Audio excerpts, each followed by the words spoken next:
વાત કરવી છે સમાચારોની તો બનાસકાંઠાના ભુવાના સમર્થકોએ હવે વિજ્ઞાન જાથાના જયંત પંડ્યાને ચેલેન્જ આપી દીધી છે। 3 દિવસ અગાઉ થરાના ભુવાજીને વિજ્ઞાન ગાથા દ્વારા પોલીસ મથકે લઈ જવામાં આવ્યો હતો। વિજ્ઞાન ગાથાના જયંત પંડ્યાએ ભુવાજી વાઘજી સુથારને અંધશ્રદ્ધા ફેલાવો છો તેવું કહી પોલીસ મથકે લઈ જતા ભુવાજીના અનુયાયીઓમાં ભારે નારાજગી ફેલાઈ છે। આજે થરાના વહાણવટી સિકોતર માતાના મંદિરમાં મોટી સંખ્યામાં ભક્તો એકઠા થયા અને હાથમાં સૂત્રોચ્ચારધારી પેમ્પલેટ રાખી જયંત પંડ્યાનો વિરોધ કર્યો। 3 દિવસ પહેલા વિજ્ઞાન જાથાએ પર્દાફાશ કર્યો તે બાદ પોલીસ સામે ફરી નહીં ધૂણવા ભુવાએ સ્વીકાર કર્યો હતો, પરંતુ સમર્થકોના સાથ મળતા ભુવાજી વાત પરથી પલટ્યા અને ફરી ધૂણવાનું ચાલુ રાખવાનો હુંકાર કર્યો। જયંત પંડ્યાને 2 દિવસ પહેલા ભુવાજીના સમર્થકોએ થરા આવીને ભુવાજીને ધૂણતા અટકાવવા ચેલેન્જ ફેંકી હતી અને હવે જયંત પંડ્યા ખોટી જગ્યાએ મંડ્યા। વિજ્ઞાન જાથા ખોટું, અમારી આસ્થા સાચી સહિતના પેમ્પલેટ થકી ભક્તોએ જયંત પંડ્યા સામે વિરોધ નોંધાવ્યો। ઉત્તર પ્રદેશના સંભલમાં દબાણ દૂર કરતા મળી આવેલા મંદિરમાં સવારે આરતી કરવામાં આવી। યુપીના સંભલમાં દબાણ દૂર કરવાની ઝુંબેશમાં 400 વર્ષ જૂનું એક શિવ મંદિર મળ્યું હતું, જે દાયકાઓ બાદ ફરી ખુલ્યું। જ્યારે તંત્ર વીજળી ચોરીને લઈને ચેકિંગ કરી રહ્યું હતું ત્યારે અહીં મંદિર હોવાનો ખુલાસો થયો। પાસે એક કૂવો પણ મળી આવ્યો। આ વાત વાયુ વેગે ફેલાઈ ગઈ। યુપીના સંભલમાં મળેલા મંદિરમાં સવારની આરતી કરવામાં આવી। સ્થાનિકોએ મંદિર પરિસરમાં સફાઈ કરી અને મંદિરમાં વીજળીની વ્યવસ્થા કરવામાં આવી। મંદિર પરિસરમાં સીસીટીવી કેમેરા પણ ગોઠવવામાં આવ્યા। આ મંદિર 1978 બાદ પહેલીવાર ખુલ્યું હોવાનો હિન્દુ સંગઠનો દાવો કરી રહ્યા છે। હાલ સંભલમાં દબાણ દૂર કરાઈ રહ્યા છે ત્યારે કેટલાક લોકો જાતે પોતાના મકાનોના દબાણ દૂર કરી રહ્યા છે। जी, आज सुबह ही आकर के पहले तो अन्य मूर्तियों की और पूरे मंदिर प्रांगण की अपने साफ सफाई की गई है और उसके बाद यहाँ पे आरती का कार्य करा गया। गणेश भगवान, हनुमान जी एवं शिव शंकर भगवान की आरती की गई है। ये सबसे पहले यहाँ पे ब्राह्मण चिन्हित होना चाहिए कि जो लगातार यहाँ पे रहे। उसके बाद कमेटी का यहाँ पे कार्य किया जाएगा, लोग जुड़ेंगे और बाकी जिष्णु द्वार के लिए यहाँ पे कार्य किया जाएगा। હવામાન નિષ્ણાંત અંબાલાલ પટેલે આગાહી કરી છે કે ડિસેમ્બરના અંતમાં રાજ્યમાં માવઠાનું સંકટ આવી શકે છે। રાજ્યમાં વાતાવરણમાં ફરી પલટો આવી શકે છે। હવામાન નિષ્ણાંત અંબાલાલ પટેલે આગાહી કરી છે કે 72 કલાક બાદ રાજ્યમાં મહત્તમ તાપમાન ઉંચકાશે। દિવસ દરમિયાન ઠંડી ગાયબ થઈ હોય તેવી સ્થિતિ સર્જી શકે તો ડિસેમ્બરના અંતમાં રાજ્યમાં ભારે પવનો, કમોસમી વરસાદ અને કરા પડશે। 26 ડિસેમ્બરથી 4 જાન્યુઆરી વચ્ચે રાજ્યમાં માવઠાનું સંકટ આવી શકે છે। 16 થી 22 ડિસેમ્બર સુધી વાદળછાયું વાતાવરણ રહેશે। ઉત્તરાયણની આસપાસ વાતાવરણ પલટાશે અને 26 જાન્યુઆરી બાદ રાજ્યમાં ફરી ઠંડીનું જોર વધશે। ઠંડી અંગે જોઈએ તો આગામી 72 કલાકમાં રાજ્યના ઘણા ભાગોમાં મહત્તમ તાપમાન વધવાની શક્યતા છે। જો કે લઘુત્તમ તાપમાન છે એમાં કંઈક અંશે ઠંડીની અસર રહેશે, જેમાં ઉત્તર ગુજરાતના ભાગોમાં લઘુત્તમ તાપમાન 10 ડિગ્રી કે તેથી નીચું જવાની શક્યતા રહેશે। જે બંગાળ ઉપસાગરની જે સિસ્ટમ બની છે તેના ભેજના કારણે હમણાં તારીખ 16 થી 22-24માં પૂર્વ ગુજરાતના ભાગોમાં અને દક્ષિણ ગુજરાતના ભાગમાં વાદળવાયુ આવે, ક્યાંક છાંટા થવાની શક્યતા રહી શકે। સંભલમાં મંદિર મસ્જિદ વિવાદ વચ્ચે થયેલા સર્વે અને હિંસા બાદ હવે પ્રશાસને એક ચોંકાવનારો દાવો કર્યો છે। ઉત્તર પ્રદેશનો સંભલ જે હાલ ચર્ચામાં છે, કારણ કે મંદિર મસ્જિદ વિવાદ વચ્ચે થયેલા સર્વે અને તે બાદ ફાટેલી હિંસાએ 4 લોકોના જીવ લઈ લીધા હતા। સંભલમાં શાહી જામા મસ્જિદની નીચે મંદિર હોવાના વિવાદ વચ્ચે હવે જિલ્લા પ્રશાસને ચોંકાવનારો દાવો કર્યો છે કે ગત વર્ષે આ વિસ્તારમાં 4 મસ્જિદ અને 1 મદ્રેસા દ્વારા 1 કરોડ 30 લાખ રૂપિયાની વીજચોરી કરવામાં આવી છે। આ મસ્જિદ અને મદ્રેસા એ જૂના મંદિરની પાસે છે, જે શનિવારે મળી આવ્યું હતું। વીજ ચોરીની ઘટનાઓની તપાસ માટે પોલીસ, જિલ્લા પ્રશાસન અને વીજ અધિકારીઓની ટીમ સંભલના દીપાસરાય અને નઈસરાય વિસ્તારોમાં દરોડા પાડી રહી છે। આ સંયુક્ત કાર્યવાહી દરમિયાન જ 1 કરોડ 30 લાખની વીજ ચોરી પકડાઈ છે। અધિકારીના જણાવ્યા પ્રમાણે સંભલ નગરપાલિકા ક્ષેત્રમાં 300 કરોડ રૂપિયાની વીજળી સપ્લાય કરાય છે, જ્યાં લાઇન લોસ 72% છે અને સૌથી વધુ નુકસાન સરાય વિસ્તારોમાં થઈ રહ્યું છે, જ્યાં લાઇન લોસ 85% છે, જ્યાંથી આ વીજ ચોરી ઝડપાઈ છે। પોતાની શિસ્તબદ્ધ પાર્ટી તરીકે ઓળખાવતી ભાજપમાં હવે મોરબી જિલ્લામાં આંતરિક વિવાદ વકર્યો છે। મોરબી જિલ્લા પંચાયતમાં વિકાસ કામોના લોકાર્પણની પત્રિકામાં સિંચાઈ વિભાગના ચેરમેન અજય લોરિયાના નામની બાદબાકી જોવા મળી, જેથી સ્થાનિક રાજકારણ ગરમાયું હતું.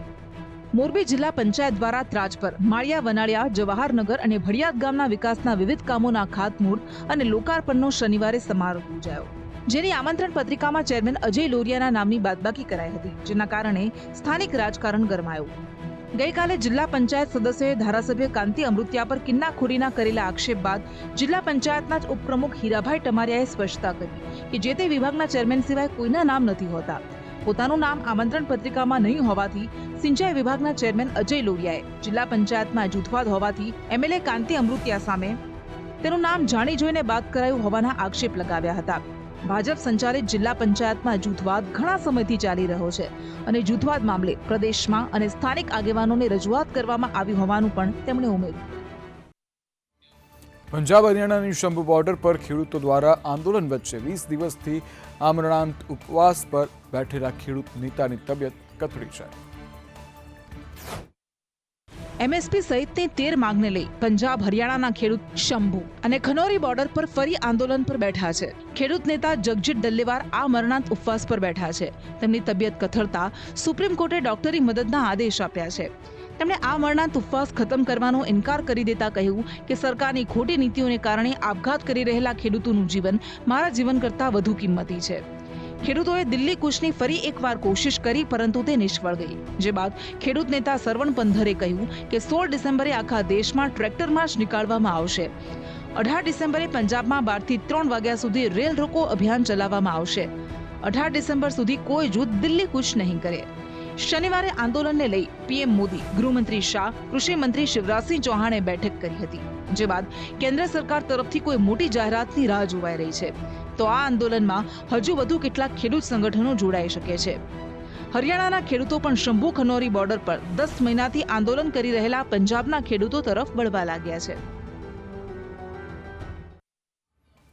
આવતા વર્ષે યોજાવા જઈ રહેલી દિલ્હી વિધાનસભા ચૂંટણીને લઈ આમ આદમી પાર્ટીએ તમામ ઉમેદવારીની જાહેરાત તૈયારી કરી દીધી છે. દિલ્હી વિધાનસભા ચૂંટણી માટે આમ આદમી પાર્ટીએ ધડાધડ એક બાદ એક યાદી જાહેર કરી દીધી અને ચોથી અને અંતિમ યાદી જાહેર કરી.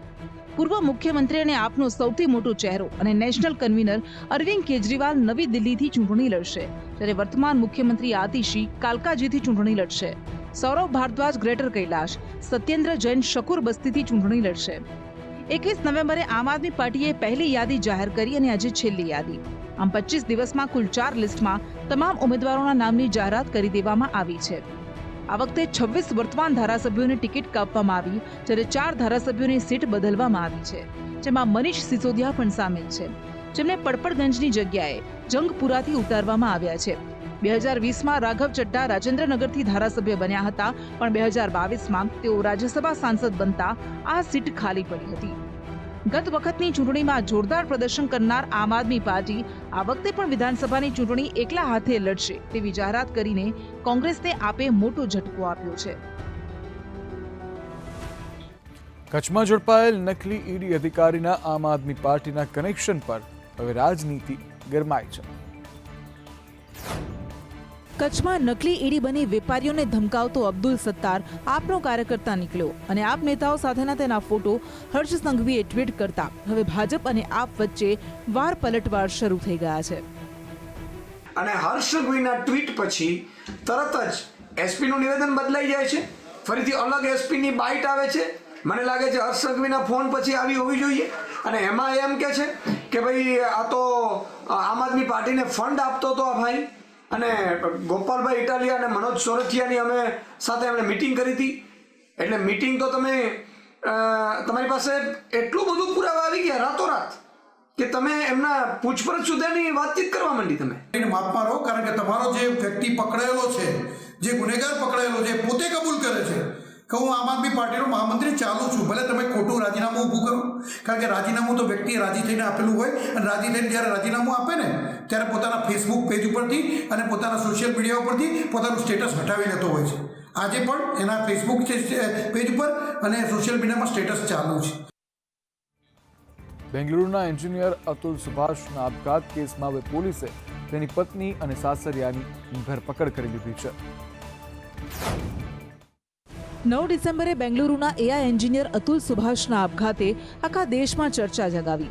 આપઘાત પહેલા તેણે 1.5 કલાકનો વિડીયો અને 26 પેજની સુસાઇડ નોટ લખી, જેમાં તેની પત્ની અને સાસરિયાઓ પર ગંભીર આરોપ લગાવ્યા હતા, જે બાદ તેના સાસરિયા ફરાર થઈ ગયા હતા.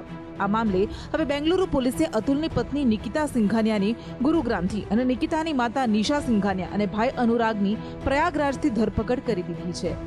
કોર્ટે આ ત્રણેય આરોપીઓને 14 દિવસની જ્યુડિશિયલ કસ્ટડીમાં મોકલ્યા અને ત્રણેય સામે અતુલને આત્મહત્યા માટે ઉશ્કેરવા બદલ કાર્યવાહી કરાઈ રહી છે.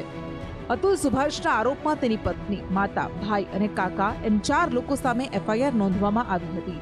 અતુલે તેની પત્ની કેસ સેટલ કરવા માટે 3 કરોડ અને પોતાના પુત્રને મળવા દેવા લાખો રૂપિયા માંગતી હોવાના આરોપ લગાવ્યા હતા. આ ઉપરાંત જોધપુરની જજ પણ સમાધાન માટે પૈસા માંગતી હોવાના આરોપ લગાવતા ન્યાયિક સિસ્ટમ પર સવાલ ઉઠાવ્યા હતા. ધરતીનું સ્વર્ગ ગણાતું કાશ્મીર ભારે હિમવર્ષા બાદ કાતિલ શીતલહેરની ચપેટમાં આવી ગયું છે. કાશ્મીરમાં કાતિલ શીત લહેરે સામ્રાજ્ય જમાવ્યું છે. ભારે હિમવર્ષાને કારણે પ્રચંડ ઠંડીનું મોજું ફરી વળ્યું છે. શ્રીનગરમાં તાપમાન શૂન્યની નીચે 4.6 ડિગ્રી પર પહોંચી ગયું અને ઠંડીથી બચવા લોકો પારંપરિક ફેરન પહેરી રહ્યા છે, તો પર્યટકો પણ ઠંડીનો લુફ્ત ઉઠાવી રહ્યા છે. જમાવી દેતી ઠંડીને કારણે દક્ષિણ કાશ્મીરના પુલવામા જિલ્લાના સોના બંજર સહિતના અનેક ગામડાઓમાં લોકો પાણી માટે વલખા મારી રહ્યા છે, કારણ કે બધું જ બરફ બની ગયું છે. ઘાટીમાં નળમાંથી પાણી ગાયબ થઈ ગયું છે. કાશ્મીરના પહેલગામમાં પારો પહોંચ્યો -8.4 ડિગ્રી પર. પહેલગામ ઘાટીમાં સૌથી ઠંડુ સ્થળ છે અને ઘાટીમાં આગામી 3 દિવસ કોલ્ડ વેવની ચેતવણી જાહેર કરાઈ છે. તો ગુલમર્ગમાં -7.6 ડિગ્રી તાપમાન નોંધાયું. કાંઝીગુડમાં લઘુત્તમ તાપમાન 1.4 ડિગ્રી સેલ્સિયસ નોંધાયું. ખીણમાં લઘુત્તમ તાપમાનમાં વધુ ઘટવાની સંભાવના છે.